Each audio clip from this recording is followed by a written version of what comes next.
ওই কুফা জুম্মা মসজিদে ইমাম ছিলেন হযরত আলী রাদিয়াল্লাহু তাআলা। আমার ইমাম হোসাইনের বাপ হযরত আলী কুফার জুম্মা মসজিদের ইমাম ছিলেন পেশি। ওই কুফার লোকেরা কিন্তু খুব ধোঁকাবাজ টাইপের লোক, মুখে এক কথা বলে কাজে আরেক কথা, সকালে আপনার দিকে বিকালে আরেক দিকে, মানে মুনাফিক টাইপের মানুষ, ওয়াদা করবে একরকম কাজ করবে আরেক রকম। তো কুফার লোকেরাও বড় অত্যাচারের উপরে ছিল, মানে ইয়াজিদ ওদেরকে জোর জবরদস্তি বায়াত করছে। গোটা এলাকাটা ইয়াজিদের, যেহেতু গোটা দেশের বাদশাহ।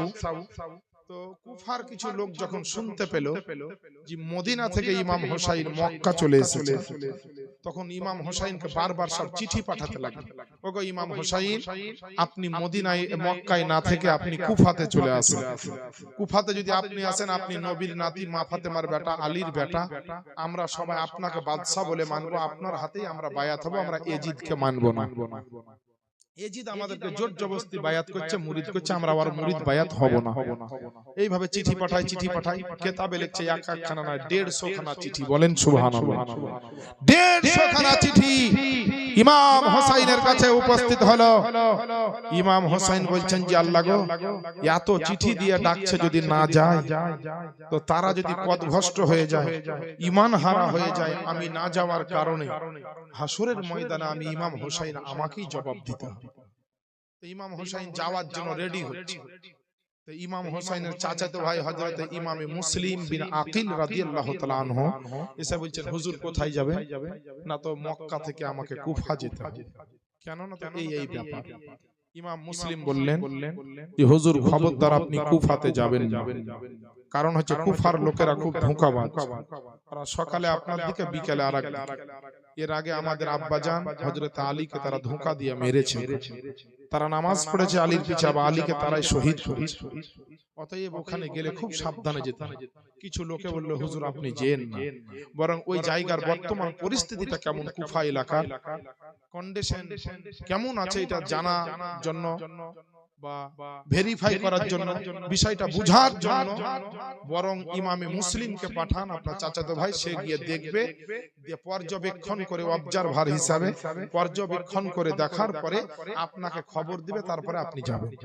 ইমাম মুসলিমের কথা শুনে ইমাম হোসেন বললেন, ঠিকই বলেছো ভাই, তাহলে তুমি বেরিয়ে পড়ো। ইমাম মুসলিম করলেন কি, তার ছোট ছোট দুটো 8 বছর 10 বছরের দুটো বেটা ছিল, একটার নাম ইব্রাহিম, একটার নাম মুহাম্মদ। 8 বছর 10 বছরের দুই বাচ্চা। বলছে, আব্বা আমাদের তো মা নাই, আপনার কাছেই সব সময় থাকি, আপনি যখন মক্কা থেকে কুফা যাবেন আব্বা আমরাও যাব, না হলে আপনি না থাকলে কার কাছে থাকবে? ইমাম হোসেন বলছে, চাচা আপনি একটু বলে দেন আমার আব্বা যেন নিয়ে যায়। ইমাম হোসেন বলে দিলেন। ইমাম মুসলিম দুই সন্তানকে নিয়ে কুফা চলে গেল, আর ইমাম হোসেন কিন্তু মক্কাতে থাকলেন, আর ইমাম মুসলিম কিন্তু কুফা চলে গেলেন। কুফাতে যেমনই গিয়ে ঢুকলেন, তো হাই রে হাই, কি অবস্থা! কুফার লোক সবাই ইমাম মুসলিমের হাতে প্রথম দিনই 12,000 লোক বায়াত গ্রহণ করে বলে, আমরা আহলে বাইতের খাদিম, আমরা আহলে বাইতের গোলাম, নবী বংশের লোকের গোলাম, আমরা নবীর গোলাম, তাই ইয়াজিদকে মানব না, নবী বংশের আওলাদ ইমাম মুসলিম এসেছে, তাই আমরা বায়াত হলাম, আমরা ইমাম মুসলিমকে আমরা খলিফা বলে মেনে নেব। এইভাবে আপনার কিতাবের মধ্যে লেখছে, একদিন নয়, 2 দিন নয়, মাত্র 1 সপ্তাহের মধ্যে 20 থেকে 25,000 লোক ইমাম মুসলিমের হাতে হাত দিয়ে বায়াত হয়ে গেল। আর বলছে, হুজুর আপনি এসেছেন, যদি ইমাম হোসাইন আসতো তো আরো কত মুরিদ হয়ে যেত। ইমাম মুসলিম দেখলেন অবস্থা তো খুব ভালো, কুফার লোক তো খুব আলে রাসূলকে ভালোবাসছে, নবীর বংশের লোককে ভালোবাসছে, আমরাকে ভালোবাসছে। ইমাম মুসলিম একটা চিঠি লিখে দিলেন। তখন তো আর ফোন ছিল না যে একটা ফোন করে দিবে, একটা চিঠি আসতে 1 মাস 1.5 মাস যাওয়া আসা করতে হবে রাস্তায়। একটা চিঠি লিখে দিলেন ইমাম মুসলিম যে, হুজুর আসসালামু আলাইকুম। ইমাম হোসাইন পাক রাদিয়াল্লাহু তাআলা আনহুকে চিঠি লিখলেন, আসসালামু আলাইকুম হুজুর, কুফার লোক খুব ভালো ব্যবহার করছে, খুব সুন্দর আদর্শ, নীতি আখলাক চরিত্র খুব ভালো। আমি এসেছি 5 দিনে প্রায় 20 থেকে 25,000 লোক আমার মুরিদ হয়ে গেছে। আপনি যত তাড়াতাড়ি পারেন লোকজনকে নিয়ে চলে আসেন, আপনি এলে গোটা কুফার লোক আমাদের মুরিদ হয়ে যাবে। এই চিঠি লিখে দিল, চিঠি করে পাঠিয়ে দিল। আর ইয়াজিদের কাছে খবর চলে গেল যে কুফার কিছু লোক ইমাম মুসলিমের মুরিদ হয়ে গেছে। ইয়াজিদের মাথায় কিন্তু বিনা মেঘে বাজ পড়ে গেল। ও তো বদমাইশ ছিল, ও শয়তানি আরম্ভ করে দিল আমি বাদশাহ, আমার মুরিদ না হয়, আমার বায়াত না হয়, তুমি ইমাম মুসলিমের মুরিদ হচ্ছ, নবী বংশের লোকের মুরিদ হচ্ছ, দাঁড়া। কুফাতে একটা গভর্নর ছিল, কুফা একটা রাজ্য আলাদা। কুফাতে একটা গভর্নর ছিল, মুখ্যমন্ত্রী ছিল, সে ছিলেন নুমান বিন বাশির রাদিয়াল্লাহু তাআলা, নবীর একদম ইশক ও মহব্বতের একজন সাহাবী। আর ওয়াকে চিঠি লিখলো ইয়াজিদ, যে তুমি আমার মুখ্যমন্ত্রী গভর্নর হিসাবে আছো, আর তোমার সামনে আমার বিরুদ্ধে ইমাম মুসলিমের হাতে মুরিদ হচ্ছে, তুমি কিছু করছো না। তো বলছে, হুজুর নুন খাচ্ছি আপনার, কিন্তু গুণ গাইছি আমি নবী মুস্তাফার। বলেন সুবহানাল্লাহ। বলে নুন খাচ্ছি আপনার, কিন্তু গুণ গাইছি আমি নবী মুস্তাফার, নবীর খানদানের, নবীর আলে রাসূল, আওলাদে রাসূল, জান্নাতি ফুল যারা, নবীর আল আওলাদ যারা, তাদের বিরুদ্ধে আমি এক চুল পরিমাণ কিছু করতে পারবো না। পারবে না? তো না, দাঁড়া। তাহলে এখান থেকে নুমান বিন বাশিরকে গভর্নরের সিট থেকে সরাইতে হবে। অনেক সময় যেমন থানার বড় বাবুকে ট্রান্সফার করে, বিডিও কে ট্রান্সফার করে, এসপি কে ট্রান্সফার করে, ডিএম কে ট্রান্সফার করে না কিছু কিছু কারণে। তো বেরাদার, এবার ওই রাজা বাদশার কথা মোতাবেক নুমান বিন বাশির গভর্নর চলছে না, এর জন্য করলো কি, একটা কুখ্যাত বদমাইশ, একজন মুনাফিক, একজন ফাসিক, একজন গুমরাহি বদমাযহাবী লোক টাকা পয়সায় যে ঈমান বিক্রি করে দিত, যে নবীর সুন্নাতকে টাকার জন্য বিক্রি করতে পারে, যে নবীর সুন্নাতকে পয়সা সোনা চাঁদির জন্য বিক্রি করে দিতে পারে, এই রকম একজন জঘন্যতম আপনার পাপী দুরাচার লোককে খুঁজে বিখ্যাত কুখ্যাত একজন শয়তান লোককে বের করলো, যে কুফার গভর্নর ওয়াকি করব বলে। সেই ব্যক্তিকে, সেই ব্যক্তির নাম হচ্ছে ওবাইদুল্লাহ ইবনে জিয়াদ। তার নাম হচ্ছে ওবাইদুল্লাহ ইবনে জিয়াদ। ওবাইদুল্লাহ ইবনে জিয়াদকে ইয়াজিদ চিঠি লিখে বলল, যে তুমি তাড়াতাড়ি করে ওই কুফাতে যাও, যে কুফার গভর্নরকে ওর সিট থেকে হটিয়ে দিয়ে তুমি বসো, দিয়ে যত লোক ইমাম মুসলিমের হাতে বায়াত হয়েছে সবকে কড়া শাসন করো, সবাই যেন নবী বংশের বায়াতকে ছেড়ে দিয়ে যেন আমার বায়াত গ্রহণ করে। এই একবারই কুখ্যাত বদমাইশ শয়তান লোক ওই ইবনে জিয়াদ, ওবাইদুল্লাহ ইবনে জিয়াদ রাতারাতি একদম এসে কুফাতে ঢুকে গেল। ঢোকা মাত্র একদম ওই রাজ্যসভার যেখানে সংসদ ছিল, যেই জায়গায় গদি ছিল মুখ্যমন্ত্রীর, ওইখানে গিয়ে নুমান বিন বাশির যে মুখ্যমন্ত্রী ছিল, ওকে বলল যে তোমাকে বরখাস্ত করা হয়েছে মুখ্যমন্ত্রী থেকে, এই দেখো ইয়াজিদের চিঠি। উনি দেখলেন, যে বলে আলহামদুলিল্লাহ, আমি গদি ছাড়তে রাজি আছি, কিন্তু আহলে বাইতের মহব্বত ছাড়তে রাজি না। সুবহানাল্লাহ বলবেন না? আহলে বাইতের মহব্বত ছাড়তে আমি রাজি না। নুমান বিন বাশির চলে গেল। এই যে এই ইয়াজিদের হুকুমে ওবাইদুল্লাহ ইবনে জিয়াদ, যার শর্ট নাম হচ্ছে ইবনে জিয়াদ, এই ইবনে জিয়াদ এবার কুফার গভর্নরের সিটে বাপ বসে। বসার মাত্র একদম প্রথমেই ডাঙ্কা বাজিয়ে দিল মুখ্যমন্ত্রীর সিটে বসে বসে, যে ইয়াজিদের সবাইকে বায়াত হতে হবে, ইয়াজিদের বায়াত ছাড়া অন্য কারো যদি বায়াত হও, তার ঘর বাড়িতে আগুন লাগা হবে, তাকে জবাই করা হবে, কতল করা হবে, মারা হবে, জেল হবে, ফাঁসি হবে, সুলি হবে, সব আইন জারি করে দিল। আর ইমাম মুসলিম বলে কুফাতে এসে লোককে মুরিদ করছে, ইমাম মুসলিমকে ধরে নিয়ে জেলে দিলে। এই দেখেন বাবা, যেমনই এই হুকুম আপনার জারি করলো, আর এদিকে ইমাম মুসলিমের চিঠিখানা ইমাম হোসাইনের কাছে মক্কাতে পৌঁছে গেছে। ইমাম হোসাইন চিঠি পাওয়া মাত্র দেখছেন যে আল্লাহ গো, কুফার লোক তো খুব ভালো, 25,000 লোক মুরিদ হয়েছে আমার ভাই ইমাম মুসলিমের হাতে, আমি যদি যাই আরো লোক মুরিদ হবে। ইমাম হোসাইন আপনার প্রস্তুতি নিচ্ছেন, যে 2-1 দিনের ভিতরে মক্কা থেকে আমি কুফার দিকে আপনার রওনা দিব।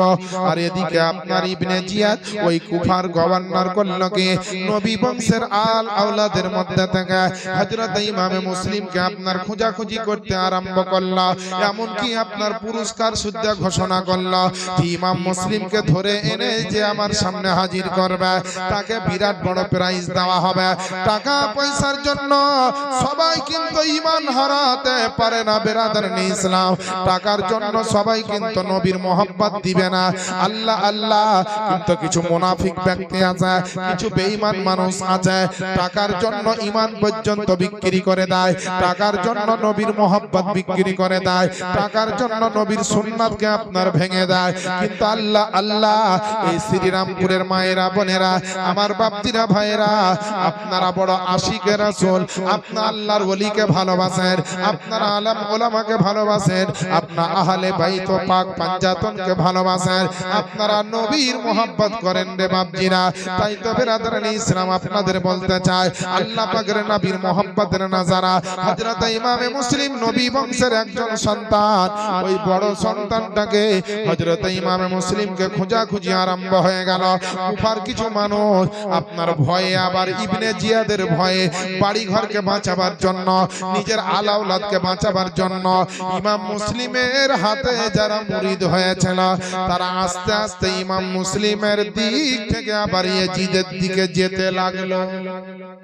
কেমন বদ মানুষ ধোঁকাবাজ মানুষ কুফার লোক ওই কুফাবাসী বড় ধোঁকাবাজ মানুষ ছিল রে বাবা আল্লাহ পাকের নবী বংশের আওলাদকে খোঁজাখুঁজি করতে করতে কুফার জুম্মা মসজিদে নামাজ পড়তে দাঁড়িয়েছে আমার ইমাম মুসলিম ইমাম হয়ে নামাজ পড়াচ্ছেন হাজার হাজার শত শত লোক নামাজ পড়ছে আর ওই সময়তে মসজিদের কাছ দিয়ে একটা আপনার ঢোল পিটতে পিটতে বলছে শোনো রে শোনো ইমাম মুসলিমকে যে বাড়িতে জায়গা দিবে ইমাম মুসলিমকে যে আপনার বাড়িতে আশ্রয় দিবে তাকে আপনার জেলে ভরা হবে এবং তার বাড়িকে আগুন লাগিয়ে পুড়িয়ে দেওয়া হবে তার বাড়িকে আপনার চূর্ণ বিচূর্ণ করে দেওয়া হবে তার বাড়িকে আপনার ভেঙে গুড়িয়ে দেওয়া হবে এইভাবে আপনার যখনই ঘোষণা চলতেছিল মুসল্লিরা আপনার নামাজ ছাড়তে ছাড়তে যদি আপনার নামাজের পরে আমাদের ইমাম মুসলিম আমাদের বাড়িতে চলে যায় এই ভয়ে সব নামাজ ছাড়তে ছাড়তে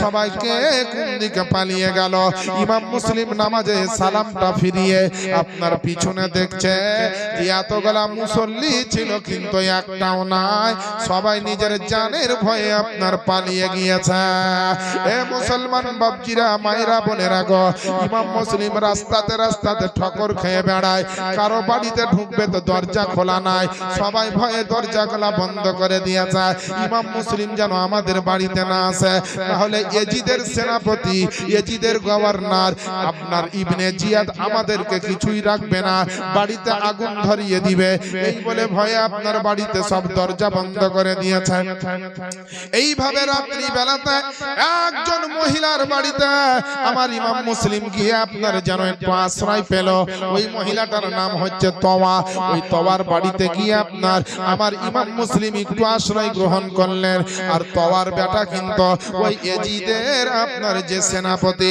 যে হচ্ছে মুখ্যমন্ত্রী ওই ইবনে জিয়াদের দরবারে কাজ করত ওই দরবার থেকে আসার পরে যেমনই শুনেছে আমাদের বাড়িতে ইমাম মুসলিম আছে আমাদের বাড়িতে নবী বংশের আওলাদ আছে সঙ্গে সঙ্গে গিয়ে ইবনে জিয়াদের দরবারে খবর দিল ইবনে জিয়াদের বাড়িতে খবর দিল আর যেমনই তাকে ধাওয়া করতে লাগলো আমার আপনার ইমাম মুসলিম ওই বাড়ি থেকে আপনার তাড়াতাড়ি করে বেরিয়ে গিয়ে আর একজন লোকের বাড়িতে আশ্রয় নিয়েছিল যার নাম হচ্ছে হযরত হানি ওই হানির বাড়িতেও আশ্রয় নিয়েছিল ওই খবরটাও আপনার প্রকাশ হয়ে গেছিল ওই কুফার মানুষ গিয়ে ইবনে জিয়াদকে বলে দিয়েছিল শেষে আপনার সেনা পাঠিয়ে পুলিশ প্রশাসন পাঠিয়ে আমার ইমাম মুসলিমকে গ্রেফতার করলো ইমাম মুসলিমকে আপনার অ্যারেস্ট করে নিল অ্যারেস্ট করে হাতে হ্যান্ডকাপ লাগিয়ে আমার নবী বংশের আওলাদকে নবী বংশের একটা সন্তানকে ইমাম মুসলিমকে আপনার কুফার জেলখানাতে নিয়ে যাওয়া হলো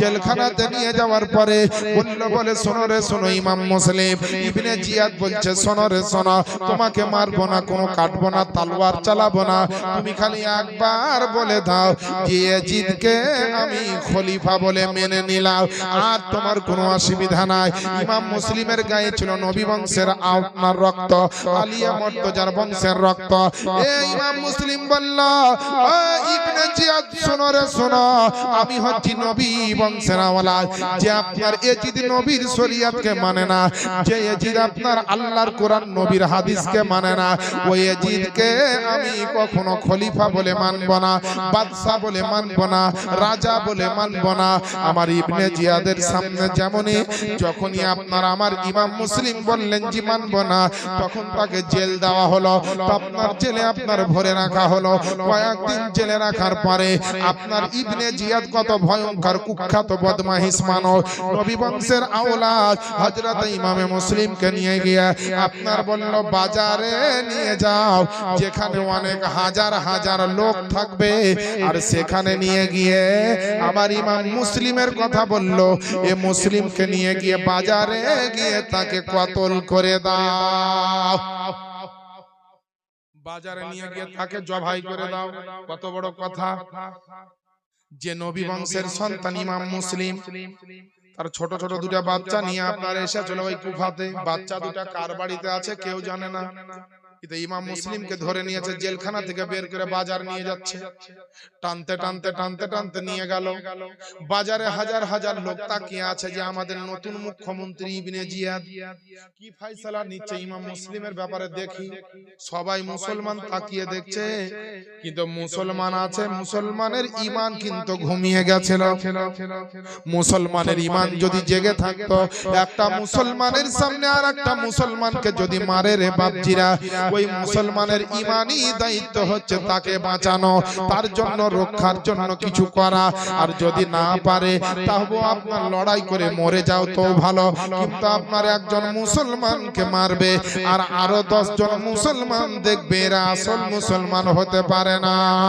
আল্লাহ পাকের নবীর খানদানের আওলাদ রাসূল জান্নাতি ফুল হযরত ইমামে মুসলিমকে আপনার একটা ঘরের ছাদের উপরে তোলা হলো। ইমাম মুসলিমের হাতগুলা বাঁধা আছে, জাল্লাদে সে তলোয়ার ধরেছে। ইমাম মুসলিমকে বলল তোমার জীবনের শেষ ইচ্ছা কি আছে বলো। বলে আমার জীবনের শেষ ইচ্ছা হচ্ছে দুইটা কাজ। বলে আমার এই শহরে দুইটা বাচ্চা আছে, এই দুই বাচ্চাটা দুটোকে আপনারা দয়া করে একটু মদিনাতে মক্কাতে পৌঁছে দিবেন। আমার সন্তান দুটো আমার কথা খুঁজলে বলিয়েন না আমি মরে গিয়েছি, ইন্তেকাল করেছে। আমার সন্তান দুটো কান্না করবে, আমার সন্তান দুটোকে একটু মক্কাতে ইমাম হোসেনের কাছে পৌঁছে দিবেন। আর আমার ইন্তেকালের পূর্বে শহীদের পূর্বে আমি একটু পানি পান করতে চাই। আল্লাহ আল্লাহ, একটা গ্লাসে করে তাকে পানি দেওয়া হলো। ইমাম মুসলিম যখনই পানি পান করতে যাবে, ওই আপনার জেলখানাতে আনার আগে মুসলমান ইমাম মুসলিমের কাছে আপনার একটা তলোয়ারের আঘাত করেছিল, তাই ইমাম মুসলিমের উপরকার ঠোঁটটা যেন আপনার কেটে গিয়েছিল। আমার ইমাম মুসলিম যখনই পানির গ্লাসটা আপনার ঠোঁটের মধ্যে লাগিয়েছে রে বাপজিরা ভাইরা, ওই কাটা জায়গাতে পানি লেগেছে। পানি লাগার কারণে আর পানি পান করতে পারলেন না। ব্যথা বেদনাতে পানির গ্লাসটা তিনি আপনার রেখে দিলেন। ইমাম মুসলিমকে বলছে দেখো রে, এখনো টাইম আছে, তুমি ইয়াজিদকে মেনে নাও, এখনো সময় আছে, তুমি ইয়াজিদকে বাদশা বলে গ্রহণ করে নাও, তবে তোমাকে আর মারা হবে না, মারা হবে না। আল্লাহ আল্লাহ, কেমন শক্ত ইমানদার ব্যক্তি, কেমন মজবুত ইমানদার ব্যক্তি। ইমাম মুসলিম বলছে শোনো রে শোনো, আমরা নবীর ঘরের মানুষ, আমরা মা ফাতেমার বেটা, আমরা হচ্ছে আলিয়া মুর্তজার বেটা। খবরদার খবরদার, আমাদের গর্দন চলে যেতে পারে, কিন্তু নবীর মোহাব্বত ইসলামের শরিয়ত যেতে দিব না। ইমাম মুসলিম বলছে যে জীবন যদি দিতে হয় দিয়ে দিব, কিন্তু আল্লাহর কসম নবীর মোহাব্বত, আল্লাহ রাসূলের ভালোবাসা, দ্বীন ইসলামের শরিয়ত থেকে বাইরে যাব না। বুঝে দেখো, এখনো টাইম আছে, ইসলামের মধ্যেই থাকো, কিন্তু নবীর আওলাদ তোমাকে মারতে চাই না, জবাই করব না, কতল করব না। খালি একবার বলে দাও যে ইয়াজিদকে বাদশা বলে মেনে নিও, তোমার সব গুনাহ মাফ। ইমাম মুসলিম বলছে আমি একজন সাচ্চা ইমানদার মুসলমান, আমার জন্য এরকম ফাসিক গুনাহগার বদমাইশ ইয়াজিদকে খলিফা বলে মানা সম্ভব নয়। মানবে না তো না, মানবে না তো না, তাহলে না মানবে তো তাহলে এবার মরার জন্য রেডি হও। বলছে জি গোলামানে মুস্তাফা জান দেনি से नहीं डरते, सर कट जाए या रह जाए कुछ परवाह नहीं करते। জোরে বলেন। ইমাম মুসলিম বলছে যে জীবনে গোলামে মুস্তাফা হয়েছি, গোলামে রাসূল হয়েছি, আমি নবীর গোলাম, নবীর আশিক, আমি নবীর খানদানের একজন আপনার আওলাদ, আমি জীবন দিয়ে দিব, কিন্তু কসম খোদার নবীর মান সম্মানে দাগ লাগতে দেব না। ঈমান বিক্রি করতে পারবো না, নবীর মোহাব্বত বিক্রি করতে পারবো। এই দেখেন বাবা, এই কথাটা বলতে বলতে ইমাম মুসলিমের আপনার হাত দুখানা বাঁধা ছিল, জোর করে আপনার একটা তলোয়ার উঠালো। একখানা তলোয়ার উঠার পরে আমার ইমাম মুসলিমের আপনার গর্দনকে লক্ষ্য করে জাল্লাদ আপনার একখানা তলোয়ার যখন চালিয়ে দিল, তলোয়ারের যখন আক্রমণ করে দিল, তলোয়ার নিয়ে যখন প্রহার করে দিল, আমার ইমাম মুসলিমের মাথাখানা, ইমাম মুসলিমের পবিত্র মস্তকখানা আপনার জমিনে আপনার যেন পড়ে গেল। ইমাম মুসলিমের বডি খানা জমিনে আপনার পড়ে গেল, কাতলা মাছের মতো যেন লাফাতে আরম্ভ করলো। আহারে মুসলমান বাপজিরা ভাইরা, আমার ইমাম মুসলিমের কাটা মাথা থেকে আওয়াজ আসছে লা ইলাহা ইল্লাল্লাহ, লা ইলাহা ইল্লাল্লাহ, লা ইলাহা ইল্লাল্লাহ মুহাম্মাদুর রাসূলুল্লাহ সাল্লাল্লাহু তাআলা আলাইহি ওয়াসাল্লাম শহীদ বরণ করলেন আমার ইমামে মুসলিম। আর যখনই আপনার ইমাম মুসলিম এখানে কুফাতে আপনার শহীদ বরণ করেছে, আর ওই সময়তে ইমামে আপনার হোসাইন পবিত্র মক্কা শরীফে আপনার শেষ দোয়া করে। আপনার হজের মাস চলছে, জিলহজ মাসের 9 তারিখ আপনার কাছে চলে এসেছে। জিলহজ মাসের সময়তে ইমামে হোসাইন পাক রাদিয়াল্লাহু তাআলা আনহু আল্লাহর দরবারে দোয়া করে বলছে, আল্লাহ গো, এখন গোটা বিশ্ব থেকে মুসলমান আসবে তোমার পবিত্র বাইতুল্লাহ অর্থাৎ কাবা শরীফকে দেখার জন্য, কাবা শরীফকে তওয়াফ করার জন্য, হজ করার জন্য আসবে গো আল্লাহ। কিন্তু আমি ইমামে হোসাইন সবাই আসছে মক্কাতে, আর আমি হোসাইন মক্কা থেকে আমি চলে যাব। যেদিনকে ইমাম মুসলিম কুফাতে শহীদ হলে সেই দিন ইমামে হোসাইন এবার আপনার মক্কা থেকে তার দলবল আত্মীয় স্বজন যেগুলা ছিল তাদেরকে নিয়ে তিনি মক্কা থেকে আসতে আরম্ভ করলেন। কোথায়? কুফার দিকে। বলেন সুবহানাল্লাহ। কারণ ইমাম হোসাইন চিঠি পেয়ে গেছে, ই তো আর জানে না যে চিঠি দেওয়ার পরে কি ঘটছে কুফায়। কি ভাবছে ভালো অবস্থায় আছে, চলে আসছে। রাস্তাতে যেখানে যার সঙ্গে ইমাম হোসাইনের দেখা হচ্ছে সবাই ইমাম হোসাইনের হাতে পায়ে চুমা দিচ্ছে যে নবীর নাতি। আহা, ইমাম হোসাইন রাদিয়াল্লাহু তাআলা আনহু বলে কথা। কারণ আল্লাহ রাসূল বলেছেন আল হাসান ওয়াল হুসাইন সাইয়্যিদি শাবাবি আহলিল জান্নাহ। ইমাম হাসান হোসাইন হচ্ছে সমস্ত জান্নাতি যুবকদের তারা সর্দার, ইমানদার, নবীর আশিক, নবীর দিওয়ানা, নবীর প্রেমিক।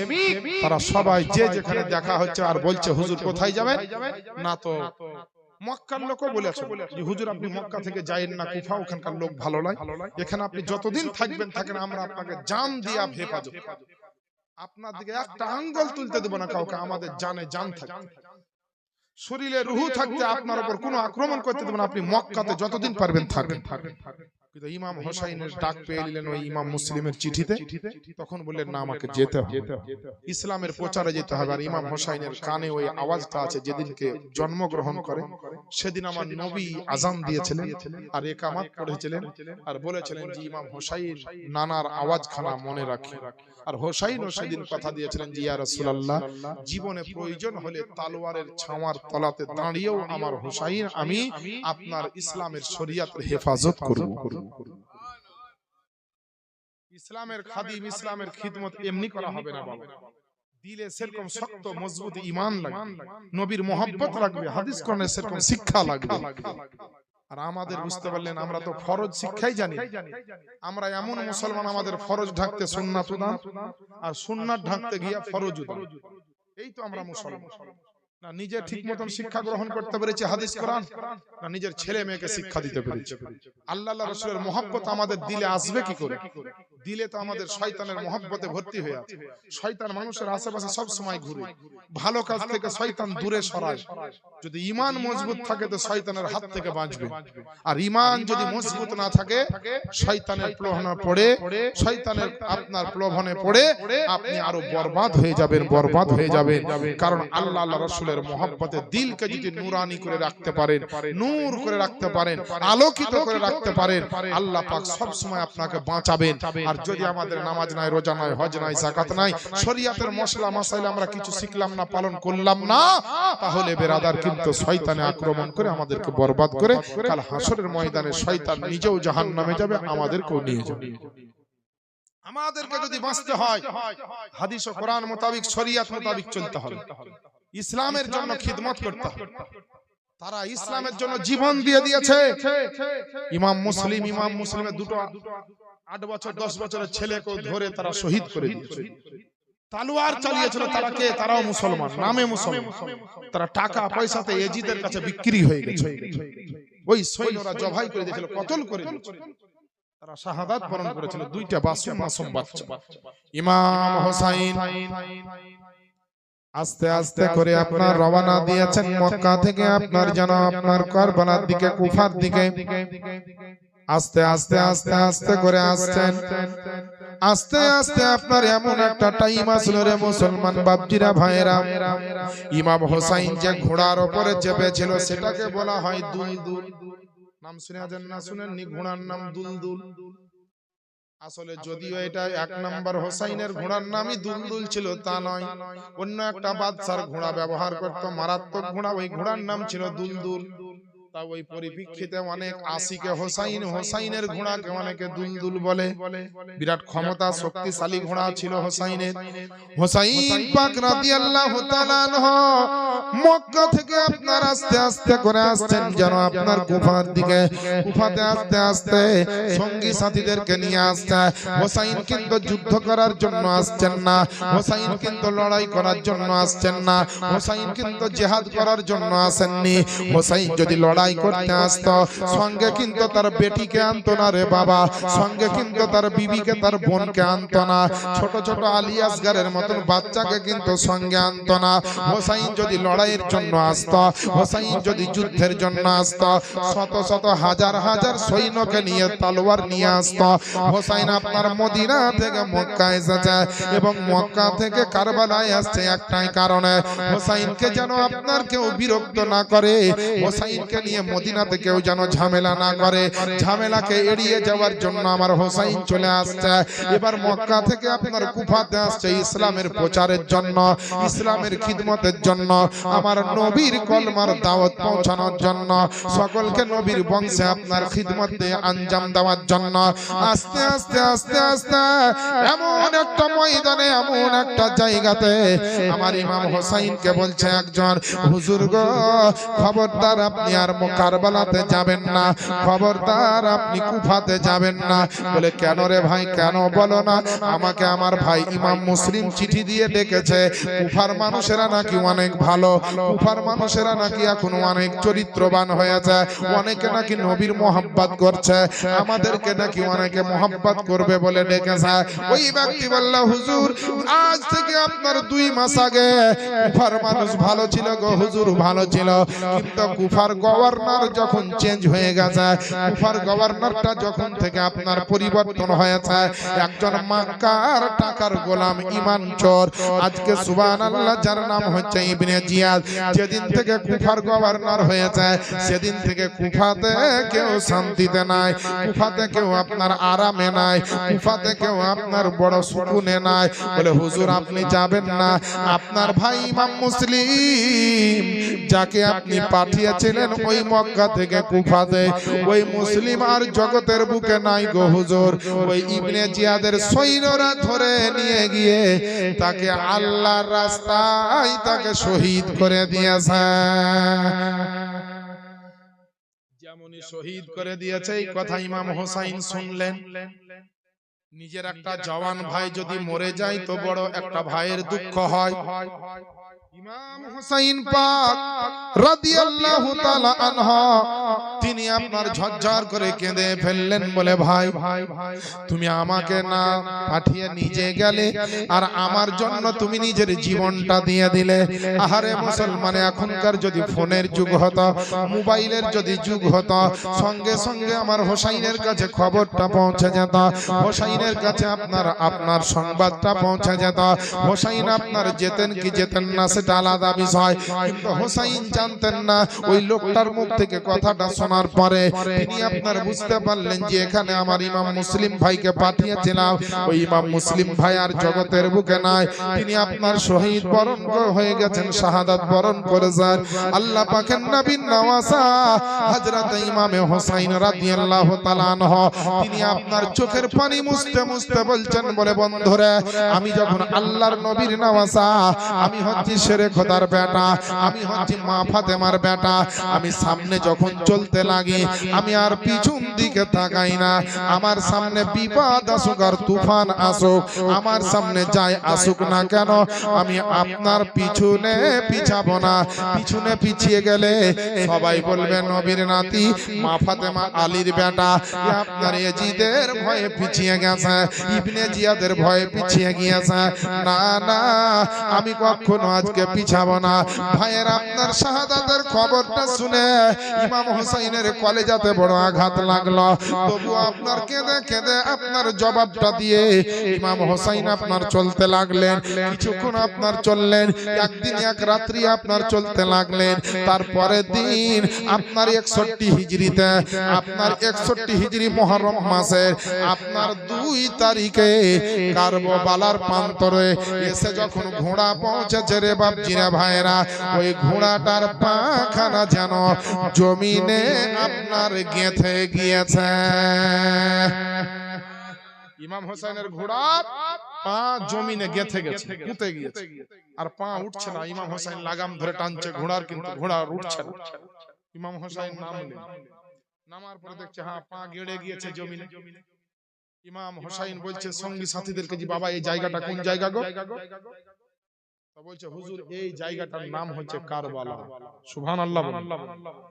ইমাম হোসেন কোথায় শহীদ হয়েছিল? কারবালা। ইমাম হোসেন বলছে এই জায়গাটা কোন জায়গা? তো সঙ্গীরা বলছে এই জায়গাটা হচ্ছে কারবালা। কারবালা, এই জায়গাটা হচ্ছে কারবালা। ইমাম হোসেন তখন সঙ্গী সাথীদেরকে বললেন এটাই হচ্ছে আমার শাহাদাত গাহ, এখানেই আমি শহীদ হব। আমার নানা মুস্তাফা অনেক আগে বলেছে, আজ থেকে 56 বছর আগে আমাকে শুনিয়েছে। আমার নানা খবর দিয়েছেন এখানেই আমি শহীদ হব। অতএব এই কাফেলা, এই দলবলার আগে যাবে না, তোমরা সবাই নেমে যাও, নিজের আসবাবপত্র নামাও, আর সবাই ছোট ছোট করে একটা করে তাবু গাড়ো। তাবু যেমন কোন বড় বড় ওলির দরবারে আমাদের বীরভূম জেলায় আপনার পাথর চাপড়ি যারা যায় তারা ছোট ছোট তিরপল দিয়ে অস্থায়ী ঘর বানায়, 2 দিন 4 দিন 5 দিন থাকার লাগে। ওইটাকে বলছে খিমা। বলছে খেমা তৈরি করো, খেমা থাকার জন্য ঘর তৈরি করো। আর সেই যুগে বড় বড় মোটা এমন ধরনের ত্রিপল ছিল, এমন ধরনের আপনার কি বলছে চাদর ছিল, ওই দিয়ে অস্থায়ী ঘর বানানো হতো। এমন আরামের ঘর, না শীত লাগবে না গরম লাগবে, এমন সুন্দর জিনিস ছিল তখন। সেই তাবু ছিল, ওগুলোকে তাবু বলা। তাবু তারা তৈরি করা হলো, তাবু দিয়ে খেমা তৈরি করা হলো, অস্থায়ী ঘর তৈরি করা হলো। যতটা পরিবার প্রত্যেকে একটা একটা করে বানিয়ে নিল, থাকতে আরম্ভ করলো। আর এদিকে ইবনে জিয়াদ আগে থেকে জানতো যে ইমাম হোসেন মক্কা থেকে কুফাতে আসছে। এর জন্য ইবনে জিয়াদ 20,000 সৈন্য কারবালার অপর প্রান্তরে রেডি করে রেখেছে। আর 20,000 সৈন্যর একজন সেনাপতি বানিয়ে রেখেছে, ওর নাম হচ্ছে উমার ও সাদ। এই উমার ও সাদ 20,000 সৈন্যর তিনি হচ্ছেন কে? সেনাপতি, যাকে বলা হয় মেজর, কমান্ডার। এই কমান্ডার 20,000 সৈন্য নিয়ে দাঁড়িয়ে আছে। আর ইবনে জিয়াদ কুফার গভর্নর, ও সিংহাসনে বসে আছে, আর ওখান থেকে হুকুম চালাচ্ছে, এই করবা, ওই করবা, এটা করবা, ওটা করবা। ওই সেনাপতিকে দিয়ে পাঠিয়ে দিয়েছে। ইমাম হোসেন দাঁড়িয়ে গেলেন, রাত খান কাটলো বাবা। তারপরের দিনে এসে ইবনে জিয়াদের যে সেনাপতি, এই সেনাপতির পক্ষ থেকে 2-1টা লোককে পাঠালো হোসাইনের কাছে। আসার পরে বলল হুজুর আপনি তো ইমাম হোসেন নবী মুস্তাফার নাতি। এরাও মুসলমান, ওরাও মুসলমান, কিন্তু ইমাম হোসেন হচ্ছে খাঁটি মুসলমান, আর ওরা হচ্ছে নকল মুসলমান। টাকা পয়সার জন্য ঈমান আকীদা বিক্রি করে দিয়েছে। ইমাম হোসেনের নানার কলমা পড়ছে আর হোসেনের বিরুদ্ধে লড়াই করছে, তাহলে কেমন মুসলমান হিসাব করে? বললে হুজুর আপনি তো ইমাম হোসেন নবী মুস্তাফার নাতি, আপনার সঙ্গে লড়াই হবে না, ঝামেলা হবে না, যুদ্ধ হবে না, কিচ্ছু হবে না, খালি আপনি বলে দেন যে আমি ইয়াজিদকে খলিফা বলে, রাজা বাদশা বলে মেনে নিলাম। ইমাম হোসেন তখন জালালি মেজাজে আওয়াজ দিয়ে বলছে শোনো, যদি আমি ইমাম হোসেন ইয়াজিদকে মানবো তাহলে মদিনা ছেড়ে আসতাম না। আমি ইয়াজিদকে যদি রাজা বাদশা বলে মানবো তাহলে মক্কা আসতাম না। আমি ইয়াজিদকে যদি মানবো তো মক্কা থেকে আমি কুফায় আসতাম না। সমস্ত জায়গা যখন ত্যাগ করে এসেছি, শুধু এখানে কেন, যদি ফাঁসির মঞ্চ চাপিয়ে দাও আর আমি হোসাইন আমাকে যদি বলো যে ইয়াজিদকে বাদশা বলে মানতে হবে, তো কসম খোদার ইমাম হোসাইনের সার কেটে নেওয়া সম্ভব, কিন্তু ইয়াজিদের সামনে ইমাম হোসাইনের সার বা গর্দনকে ঝুঁকানো সম্ভব নয়।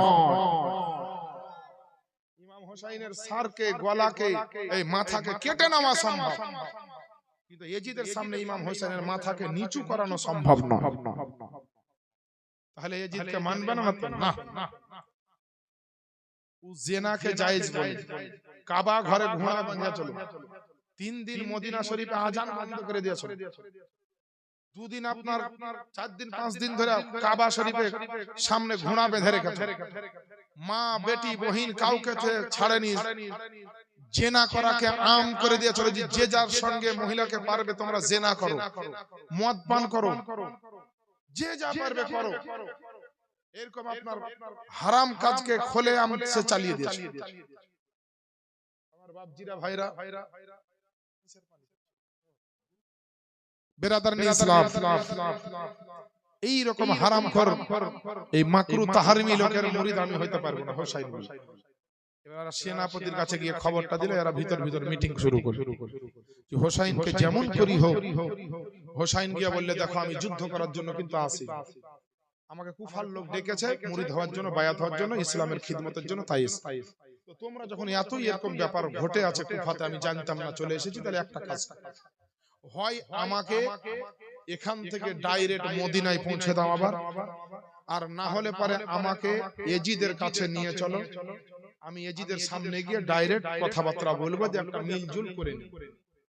মিলজুল মানে কি? শরীয়তের হুকুমটা তাকে বুঝিয়ে দিই, সে মানে তো আলহামদুলিল্লাহ, আর না মানে তো সে আলাদা থাকবে, আমি হোসাইন আলাদা থাকবে।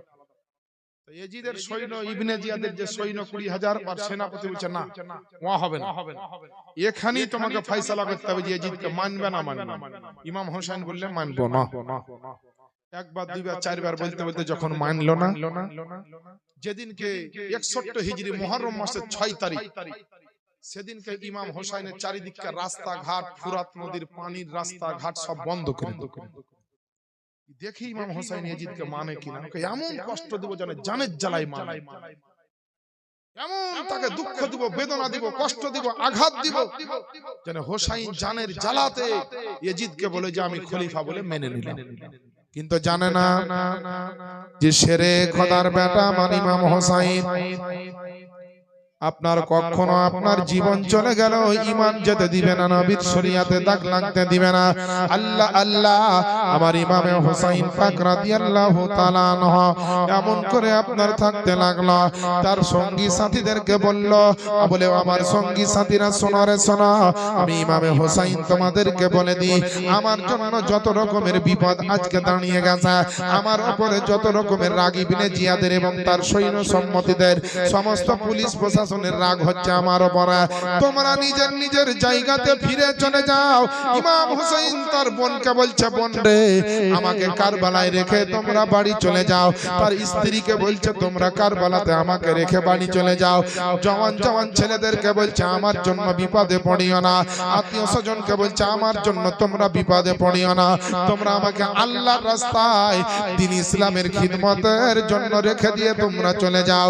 কিন্তু মুসলমান না, সবাই বলছে হুজুর গো, মদিনা থেকে যখন মক্কা এসেছি আপনার সঙ্গে, আবার মক্কা থেকে কুফার কারবালাতে যখন এসেছি আপনার সঙ্গে, বলে বাঁচলে আপনার সঙ্গে বাঁচবো, আর মরলে আপনার সঙ্গে মরবো। জোরে বলেন সুবহানাল্লাহ।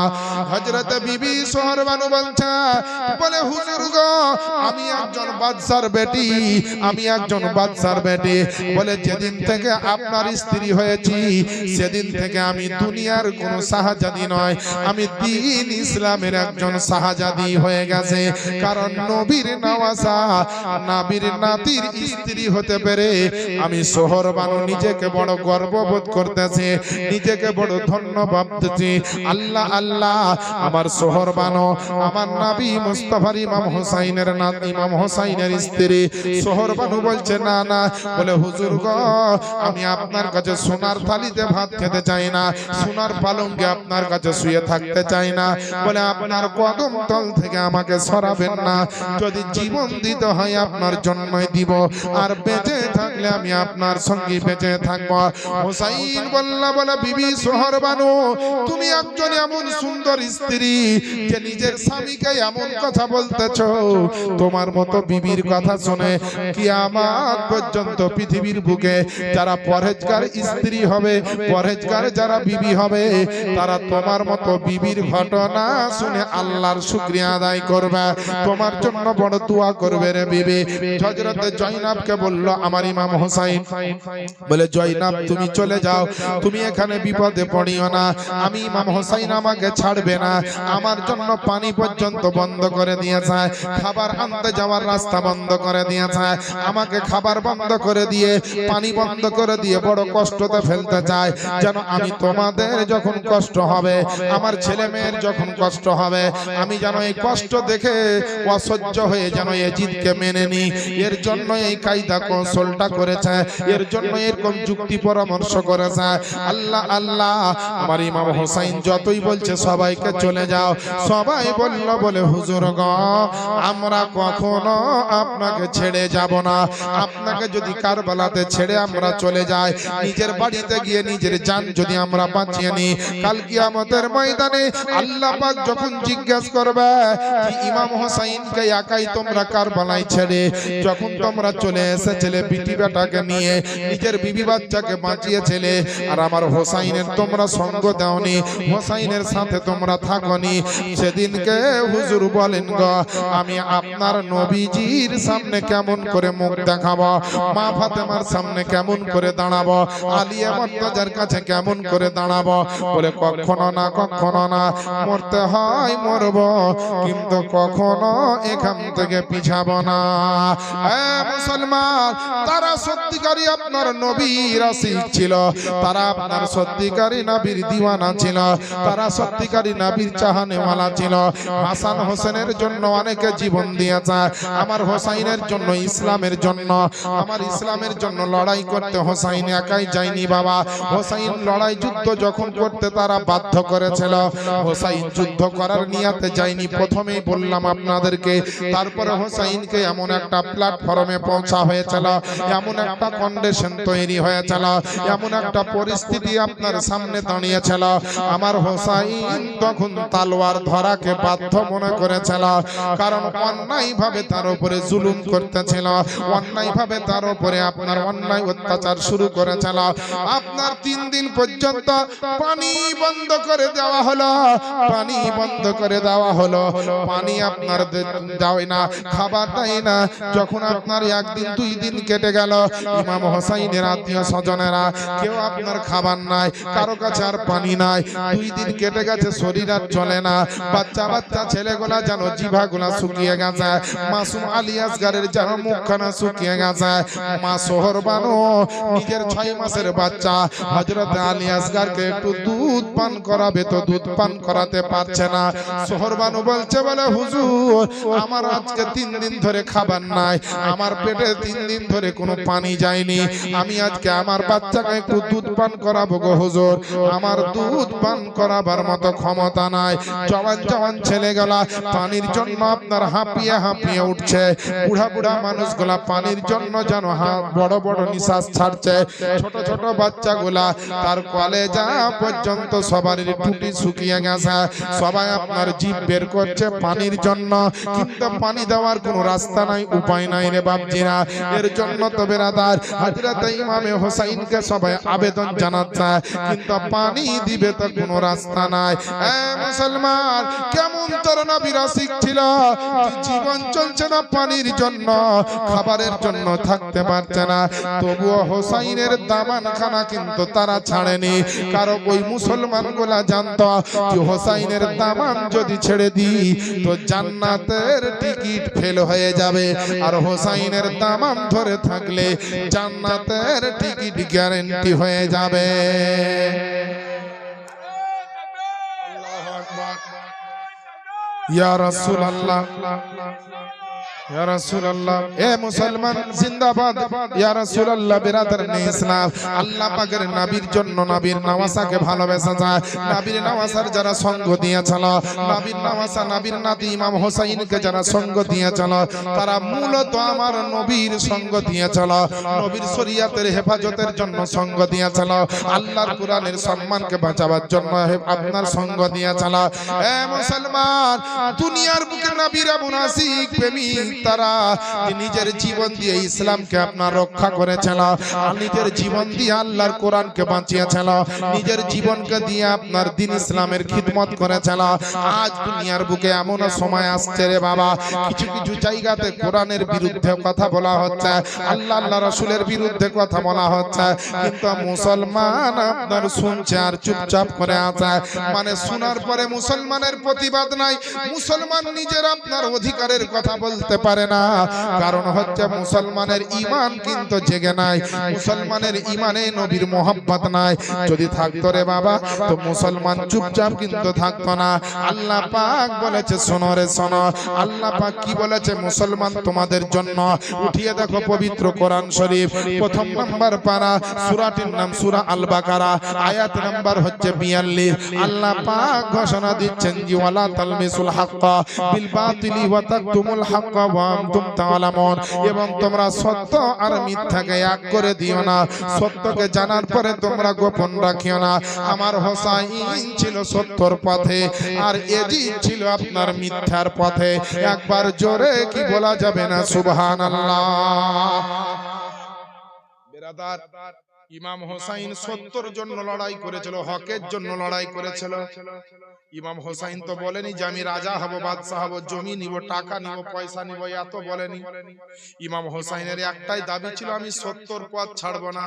আর ইয়াজিদের দাবি ছিল, আমি রাজা বাদশা হয়েছি, আমার ক্ষমতাকে আমি হারাম নাজায়েজ সব রাস্তাতে কাজে লাগাবো, আর সবাইকে আমার পায়ের তলায় ফেলাবো, হারাম ভাবে নাজায়েজ ভাবে আপনার গুনার পথ যাই যা ঘটবে ঘটুক, কিন্তু আমি বাদশাহীর পথটা আমি নামতে দিব না।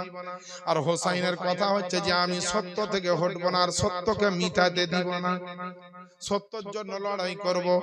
এ বেরাদার, এর জন্য যারা নবীর আশিক, নবীর প্রেমিক, নবীর জন্য জান দিয়েছে, ইসলামের জন্য জীবন দিয়েছে, এখনো নবীর আশিক প্রেমিক দুনিয়াতে আছে, যদি একবার প্রয়োজন হয় রে বাপজি রে ভাইরা, আমার নবীর জন্য জীবন দিয়ে দিবে। একবার নবীর মোহাব্বত বলেন না সুবহানাল্লাহ।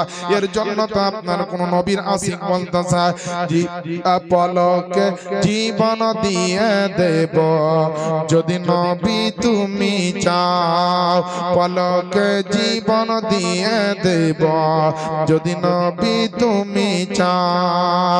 আর জি শুধু এই জীবনে, আর জি শুধু এই জীবনে একবার দেখা দাও, হাবিবি ইয়া রাসূলুল্লাহ, হাবিবি ইয়া হাবিবাল্লাহ, হাবিবি ইয়া রাসূলুল্লাহ, হাবিবি ইয়া হাবিবাল্লাহ। জোরে বলেন না সুবহানাল্লাহ।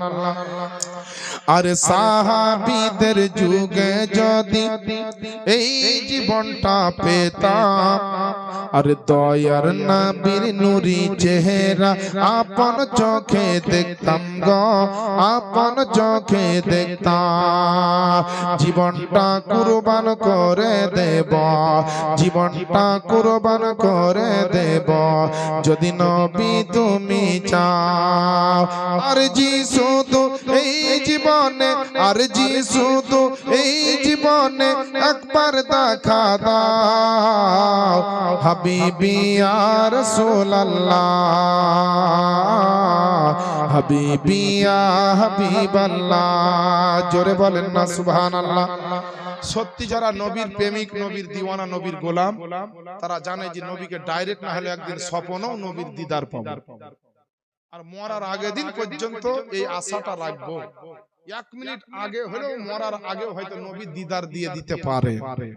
তাই শাইর বলছে, আরে জানি একদিন মরণ আমার কাছে তেড়ে আসবে, আর সেদিন দেখার আশা আমি দেব না গো ছেড়ে, আমি দেব না গো ছেড়ে।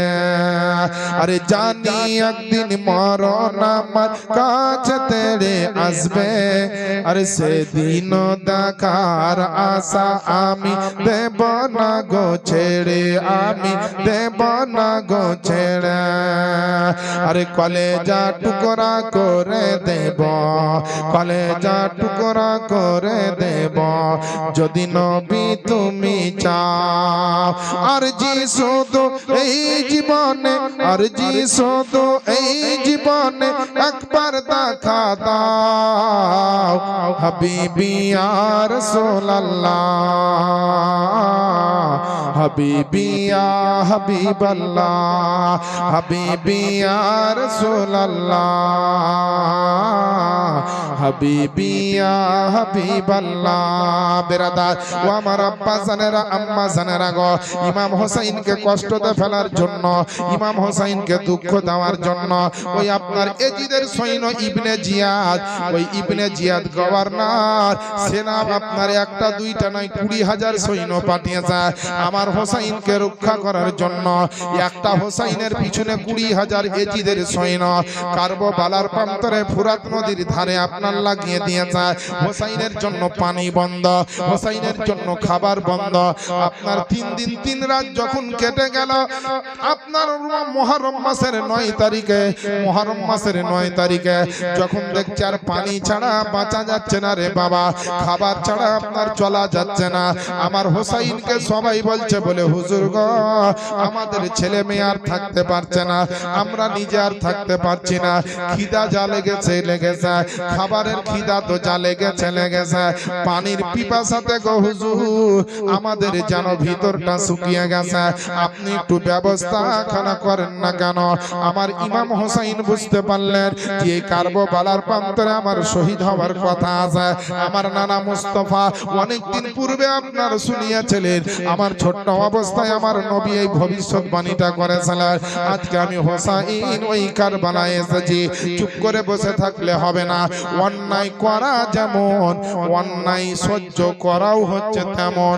আমার উপরে এত বড় বড় অন্যায় করছে, এবার যদি প্রতিবাদ না করি তো তারা অন্যায়কারী হলে আমিও অন্যায়কারী হয়ে যাব।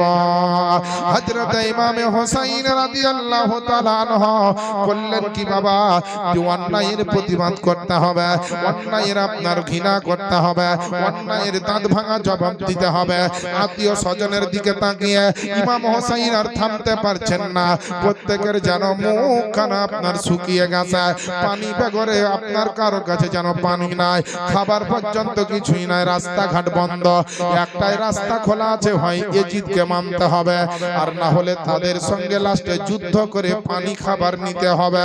এ মুসলমান বাপজিরা ভাইরা, ইমাম হোসেন হযরত আলী আকবর, ইমাম হোসেন তার নিজের সন্তান যার নাম হচ্ছে আলী আকবর, ইমাম হোসেনের দ্বিতীয় নাম্বার বেটা অর্থাৎ মেজ সন্তানকে বলল আপনার আসরার রাত্রি যেদিন শুরু হয়েছে মুহররম মাসের 9 তারিখ দিবাগত রাত্রিতে মাগরিবের পরে বলল ইমাম হোসেন বলে বেটা আলী আকবর একবার যাও যাও ওই কারবালার ময়দানখানা একটু দেখে এসো, কেমন লম্বা চওড়া নকশা ডিজাইনটা আছে। আমি হোসেন আগামী কালকে কারবালার প্রান্তরে হক বাতিলের লড়াইয়ের জন্য নামব, বাতিলের খণ্ডন করার জন্য, আমি হক প্রতিষ্ঠিত করার জন্য, আল্লাহর কোরআন নবীর হাদিসকে বাঁচাবার জন্য, ইসলাম যে আপনার অসুস্থ হয়েছে ইসলামের অসুস্থ থেকে মুক্তি দেওয়ার জন্য, ইসলামকে সুস্থ করার জন্য আমি হোসেন আগামী কালকে ওই কারবালার প্রান্তরে যাব। তুমি একটু কারবালার মাঠ ময়দানখানা দেখে এসো। হযরত আলী আকবর ইমাম হোসেনের বেটা রাত্রের অন্ধকারে কারবালার প্রান্তরে গিয়েছে আর আপনার সারা এরিয়াখানা দেখছে, বিরাট বড় একটা ময়দান ময়দান, তার পাশে আপনার ফুরাত নদী, হাজার হাজার সৈন্যরা আপনার দাঁড়িয়ে আছে, কে তলোয়ার নিয়ে, কে আপনার খঞ্জর নিয়ে, কে আপনার বল্লম নিয়ে, কে আপনার তীর ধনুক নিয়ে দাঁড়িয়ে আছে। হোসাইনের লোক যেন ফুরাত নদী থেকে পানিটা না নিতে পারে, তারা যেন কষ্টতে পড়ে যায়, তারা যেন বড় বিপদে পড়ে যায়। আর বিপদে পড়ে বড় কষ্টতে পড়ে যেন হোসাইন এসে যেন এজিদকে আপনার খলিফা বলে মেনে নেয়। কিন্তু না না, জানো না রে, জানো না, আমার শেরে খোদার বেটা, মা ফাতেমার বেটা বলে জীবন দিয়ে দিবে, কিন্তু হকের পথ থেকে ঈমানকে যেতে দিবে না। আল্লাহ আল্লাহ, হযরত আলী আকবার আপনার গোটা ময়দান খানা দেখলো, আর দেখার পরে আপনার ছুটতে ছুটতে আসলো। আসার পরে বলছে ইমাম হোসাইন, বলে বেটা কালী আলী আকবার বলো রে বলো, ওই কারবালার ময়দান খানা কেমন দেখলে? বলে আব্বা গো, বিরাট বড় ময়দান। আলী আকবার বলছে কারবালার ময়দান খানা বিরাট বড় ময়দান গো আব্বা, কিন্তু ওই ময়দানে কোনো লোকজন কাউকে দেখতে পেলাম না। ফুরাত নদীর ওই দিকে বড় বড় সৈন্য দাঁড়িয়ে আছে, ময়দানে একটা কোন পশু পাখিকেও আপনার দেখা গেল না, কিন্তু একটা মানুষকে দেখলাম বোরখা পরে আপনার মাথা থেকে পা পর্যন্ত ঢেকে ওই কারবালার ময়দানটাকে যেন ঝাড়ু দিচ্ছে। জোরে বলে, যেমন এরকম কথা বলেছে যে কারবালার ময়দানে একটা মহিলা, এই মায়েরা ভালো করে শোনো, কারবালার ময়দানে একটা মহিলা বোরখা পরে কারবালার ময়দানটাকে ঝাড়ু দিচ্ছে আশুরার রাত্রিতে, মুহররম মাসের 10 তারিখের রাত্রিতে। এই খবরটা যেমন ইমাম হোসাইনকে দিল, ইমাম হোসাইন চোখের পানি ঝরিয়ে যেন হাউমাউ করে কেঁদে ফেললেন। হোসাইনকে বলছে আব্বা গো, আপনাকে আমি কোনো দুঃখের কথা তো বলিনি, কেন কাঁদছেন? আমার হোসাইন বলছেন বেলা বেটা, ওই কারবালার প্রান্তরে যেই মহিলাটা আপনার ঝাড়ু দিচ্ছে, ওই মহিলাটা কে জানো? বলছে না গো আব্বা, তা তো বলতে পারবো না। বলছে যেই মহিলাটা কারবালার প্রান্তরে গভীর রাত্রে আজকে ঝাড়ু লাগাচ্ছে, কাঁকর পাথর গুলাকে সরিয়ে দিচ্ছে, সরিয়ে দিচ্ছে, ওই মহিলাটার অন্য কেউ নয়, তোমার দাদি, আমার মা জননী ফাতেমা। আল্লাহ মুমিনদেরকে এরকম পাওয়ার দেয়। এবার আপনার প্রশ্ন হবে যে মা ফাতেমা তো আগে ইন্তেকাল করেছেন, কিন্তু যারা মুমিন বান্দা বান্দি হয়, আমার সরকারে আলা হযরত বলছেন কিতাবের মধ্যে, যারা মুমিন হয় তারা কবরে গিয়ে আজাদ অবস্থায় থাকে, স্বাধীন অবস্থায় থাকে, যেখানে মন চাইবে সেখানেই যেতে পারবে। বুঝতে পারলেন? তো মা ফাতেমা কি মুমিনা ছিলেন না? অবশ্যই ছিলেন, 100% ছিলেন। এবং শুধু মুমিনা ছিলেন না, সমস্ত জান্নাতি মহিলাদের তিনি সর্দারনি ছিলেন, জান্নাতের রানী তিনি, নবী নন্দিনী ছিলেন, আলিয়া মুর্তজার বিবি ছিলেন, হাসান হোসাইনের আম্মা জান জয়নাবের ছিলেন। এ মুসলমান, এর জন্য তো বলে আরে আসরার রাতে বরখা পরে ও গো মা ফাতেমা আসিয়া, আর আপন হাত ঝাড়ু লাগায় ওই কারবালাতে আসিয়া। জোরে বলেন না। মোহাব্বতের ব্যাটারি খুব ডাউন। এটা বলবো, গজলের একটা শের শোনালেন যে আসরার রাতে বরখা পরে ও গো মা ফাতেমা আসিয়া, আর আপন হাত ঝাড়ু লাগাত কারবালাতে আসিয়া। আর চুনা বালি কাঁকর পাথর, চুনা বালি কাঁকর পাথর, আজ দূরেতে সরাই সুগরা কান্দে মদিনায়, সুগরা কান্দে মদিনায়, আসগার কান্দে কারবালা। আরে পানি পানি করে আসগার আব্বাকে জানায়, পানি পানি করে আসগার আব্বাকে জানায়। আর ইবনে হায়দার চাইছেন পানি, ইবনে হায়দার চাইছেন পানি, কারবালার সিনায় সুগরা কান্দে মদিনায় সুগরা কান্দে মদিনায় আসগার কান্দে কারবালা। বাবা ইমাম হোসাইন বললেন যে হুজুর দেখে আসলাম আমার হোসাইন বললেন আলী আকবরকে যে ওটা মা ফাতেমা। রাত্রি বেলাতে হযরত সকিনাকে ডাকলেন আমার ইমাম হোসাইন 3 দিন ধরে পানি পান করেনি আমার হোসাইন শেরে খোদার বেটা মা ফাতেমার বেটা। ওই হোসাইন করলেন কি বেটি সকিনাকে ডেকে বলছে বেটি একটু আমার সামনে একটু কোরআন পড়ে নাও। বলেন সুবহানাল্লাহ।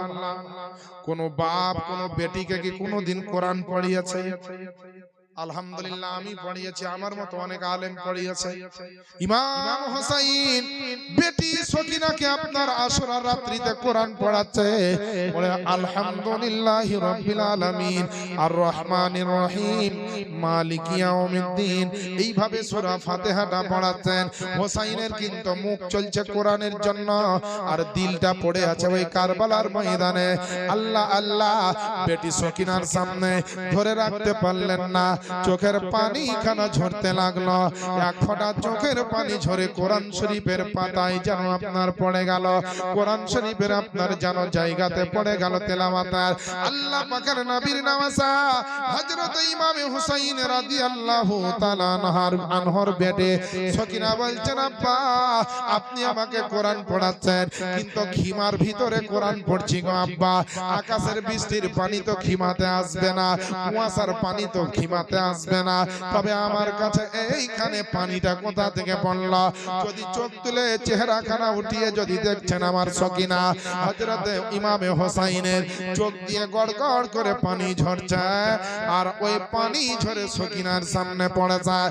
বলছে ওগো আব্বাজান আপনি কিসের জন্য কাঁদছেন? কোরআন পড়াতে পড়াতে সকিনাকে বলছেন আমার হোসাইন বলে বেটি সকিনা আগামী কালকে আমি কারবালার ময়দানে যাব, আজকে আসরের রাত্রিতে তোমাকে আমি জীবনের মতো একবার কোরআনটা পড়িয়ে নিলাম। আর এইভাবে কোরআন পড়াবার সময় হবে না, এইভাবে বাপ বেটিতে একসঙ্গে সাক্ষাৎ হবে না।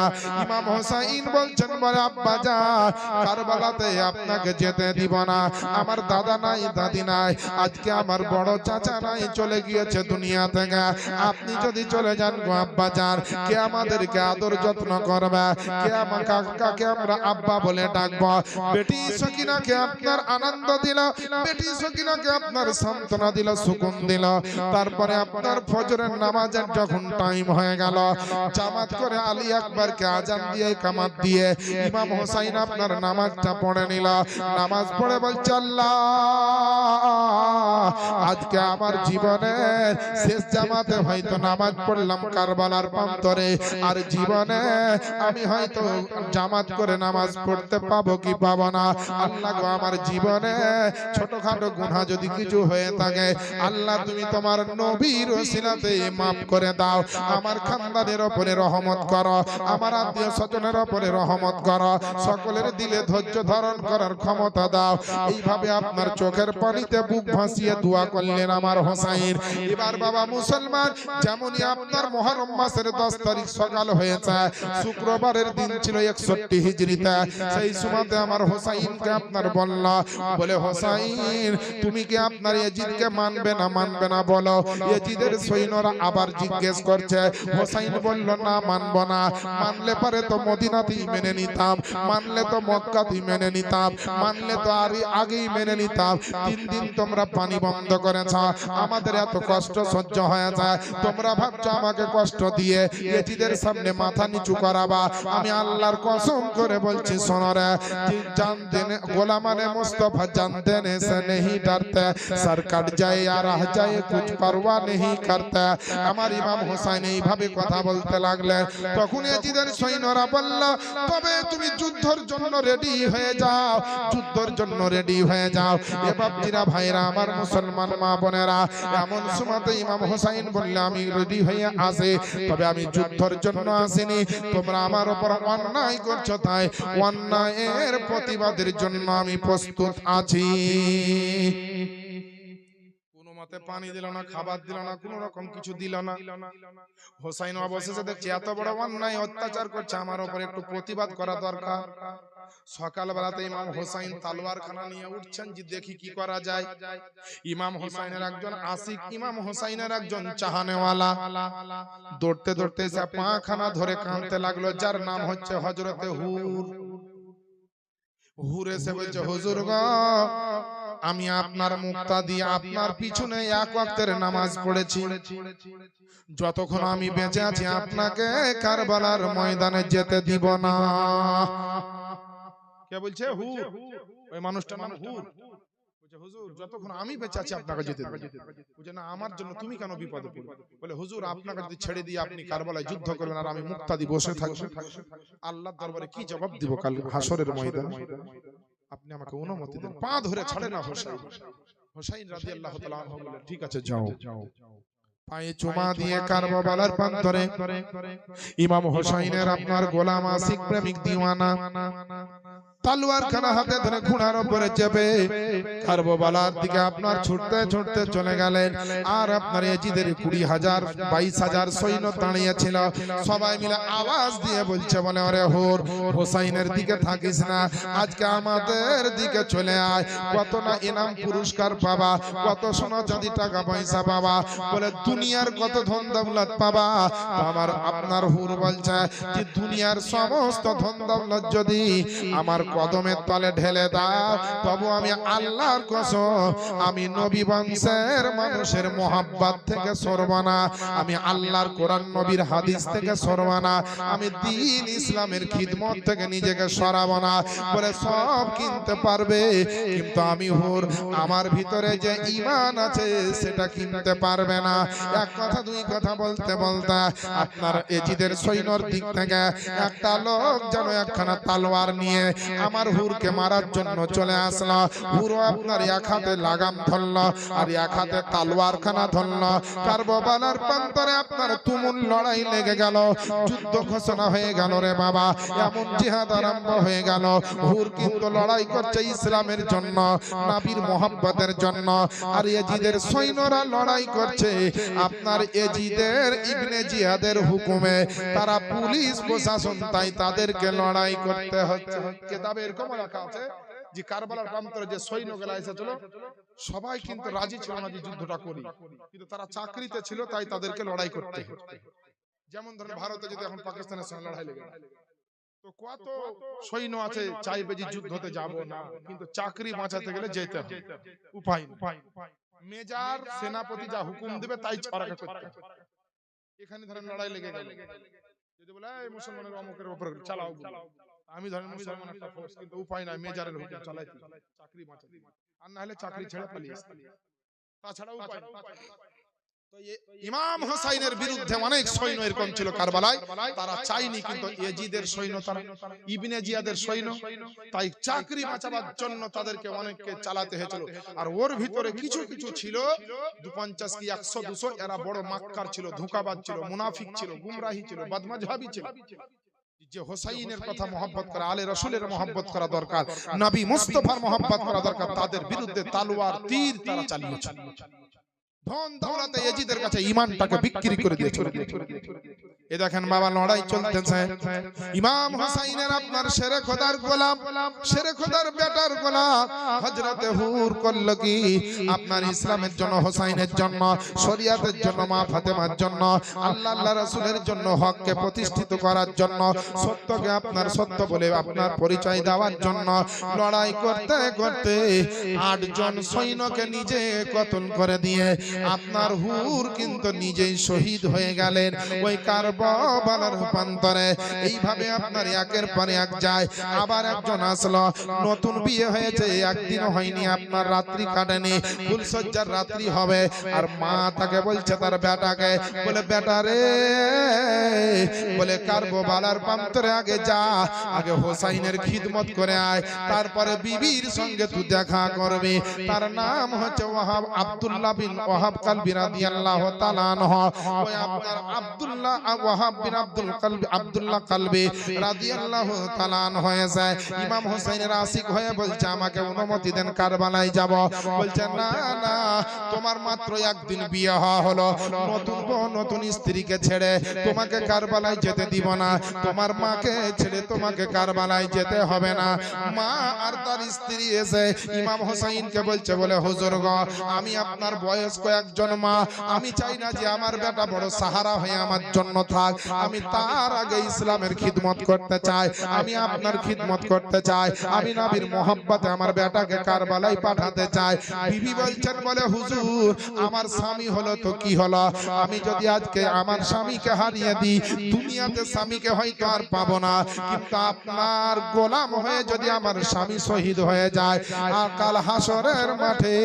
আমার স্বামীকে নিয়ে আমি জান্নাত পাবো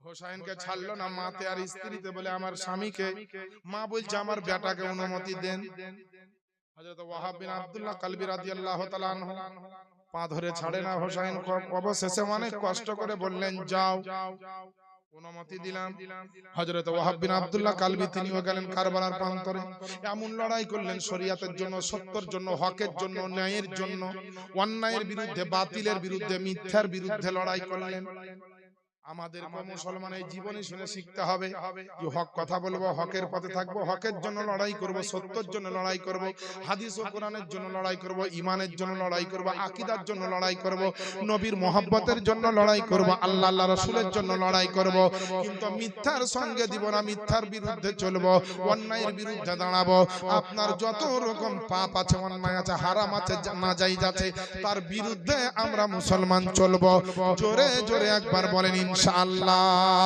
এ মুসলমান সেই ওয়াহাব বিন আব্দুল্লাহ কালবি রাদিয়াল্লাহু তাআলা আনহু তিনি আপনার কারবালার প্রান্তরে গেলেন যাওয়ার পরে তুমুল লড়াই করে কয়েকজন আপনার ইয়াজিদের কুকুরকে ইবনে জিয়াদের কুকুরদেরকে আপনার মারতে মারতে আপনার সবকে নিস্তানাবুদ করে দিয়ে যখন দেখছে ওয়াহাবকে আর কেউ মারতে আসছে না তখনই এত জালালি মেজাজে আসলেন তিনি আপনার জোর করে ঘোড়া দৌড়তে দৌড়তে নিয়ে যেখানে সিপার সালা ছিল যেখানে সৈন্যদের একটা ঘর ছিল যেখানে হাজার হাজার সৈন্য ঢুকেছিল ওই জায়গাতে নিজে গিয়ে আপনার হামলা করে দিল আর আপনার মারতে মারতে আপনার সবাইকে খাম করতে করতে চলতেছিল সবারই উপরে আক্রমণ করতে করতে যাচ্ছিল আর চারিদিক থেকে আপনার এমন তীরের বৃষ্টির মতো বর্ষণ হতে লাগলো এত তীর মারতে লাগলো যে আমার ওয়াহাব বিন আব্দুল্লাহ কালবি আপনার যেন ওই খিমার ভিতরে গিয়ে সেনার সেপার সালার মধ্যে গিয়ে আপনার সেনাদের ঘরের ভিতরে গিয়ে এত আঘাত খেলো যে জমিনে পড়ে গিয়ে তিনি শহীদ হলেন দুইজন শহীদ ইমাম হোসেন পাক রাদিয়াল্লাহু তাআলা আনহু সব দেখছে ইমাম হোসেন বলছে আর থামা যাবে না এবার যেতে এবার ইমাম হোসেন তলোয়ার নিয়ে উঠছে তো হযরত জয়নাব গিয়ে পা ধরে বলছে হুজুর আমাদের আকা আমাদের মাথার তাজ ভাই আপনি খবরদার কারবালায় যাবেন এত বড় বিপদ আর এই বিপদের সময় কারবালা যাব না মানে তো বলছে আল্লাহর রাসূল বলেছেন সাদাকাতু রাদ্দুল বালা যত বড়ই বালা মুসিবত হোক না কেন কেউ যদি সাদকা করে তো ওই বালা মুসিবতকে দূরে সরিয়ে দেওয়া আল্লাহ তাআলা হুজুর একটু সাদকা করব কারবালার প্রান্তরে যাতে এই বিপদ থেকে আমরা মুক্তি পেয়ে যাই ইমাম হোসেন কেঁদে বলছে তার বোন জয়নাব জয়নাব কি সাদকা করবে আমাদের কাছে পানি পর্যন্ত নাই টাকা পয়সা খাবার দাবার সোনা চাঁদি তো নাই আমাদের কাছে একটু পানি নাই কারবালায় আল্লাহর নামে কি সাদকা করব ইমাম হোসেনের বোন বলছে আমার কাছে একটা জিনিস আছে সাদকা করার মতো বলে কি জিনিস বলছে ভাই তোমাকে বললে তোমার কলেজা ফেটে যাবে সেই জিনিসটা কি বলছে ইমাম হোসেন বলছে বলো না কি তুমি কারবালায় সাদকা করতে চাও আল্লাহর রাস্তায় বলছে ভাই আপনাকে বললে আপনার কলেজা ফেটে যাবে শহর মানুষ বলছে কি তো বলছে শুনলে কলেজা ফেটে যাবে হাই রে মা জয়নাব ইমাম হোসেনের বোন কি সাদকা করতে চাইছেন ইমাম হোসেন শুনলে বলছে কলেজা ফেটে যাবে ভাই আপনাকে বললে আপনার খুব কষ্ট ইমাম হোসেন বারবার জিজ্ঞেস করছে কিন্তু বলছেন শেষে অবশ্যই বলবেন তো কি সদকা করতে চাইছেন আগামী কালকে আসুন এই সদকা থেকে আরম্ভ করে একবার ইমাম হোসেনের শাহাদাতের ঘটনা কালকে শেষ করে দেব ইনশাআল্লাহ ততক্ষণ সবাই ভালো থাকবেন সুখে শান্তিতে থাকবেন শরীয়ত মোতাবেক